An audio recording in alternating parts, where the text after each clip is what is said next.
Hi and welcome to Tech Tip Friday. I'm Kurt Stahle, that plastics guy, and I'm bringing you a tech tip that will help you to understand the plastics industry just a little bit better.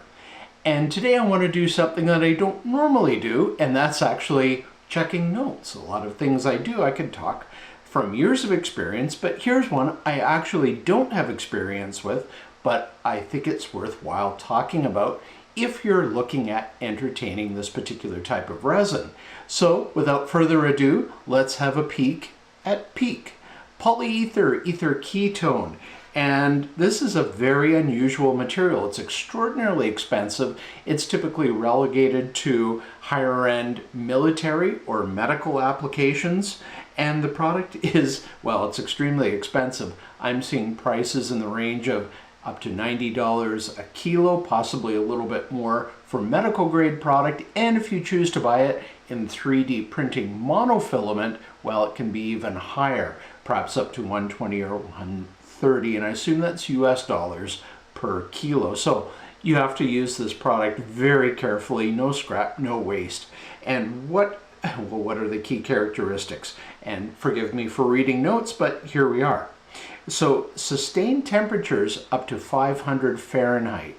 Now that's pretty breathtaking.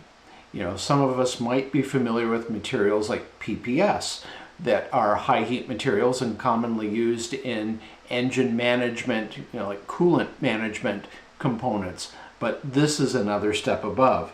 And the melting point is closer to 600 and maybe even a little bit higher, and that's Fahrenheit. So that is a pretty significant prolonged duration usage temperature and melt temperature.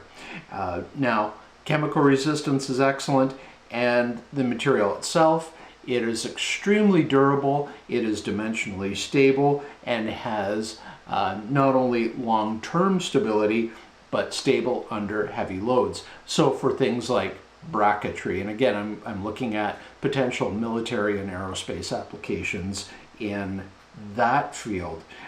In medical, I mentioned sterilizable trays. That would be a very expensive tray. Surgical tools themselves, long-term bone implants, so that's kind of fascinating. Oil and gas sector, deep well components, heavy-duty seals, and valve seats. So we're talking about things, again, under extreme pressure, heat, and would require, you know, incredible amounts of dimensional stability. In automotive, gears, transmission parts. Now that is surprising. I would have thought that would really be the domain of your typical sintered gears, you know, that are kind of metal injection molded or compressed formed and then heat treated to go solid. So this is kind of interesting for me as well. And high wear washers, that I could believe. So 3D printing I mentioned, and the cost I mentioned. So why would you look at this kind of material versus some of the other more common and, well, let's face it, less esoteric engineered resins? Well, if your customer is demanding it, you're going to be forced to have a look at it, whether you want to or not. Or of course you can always refuse to do this particular plastics processing work if you don't have the equipment.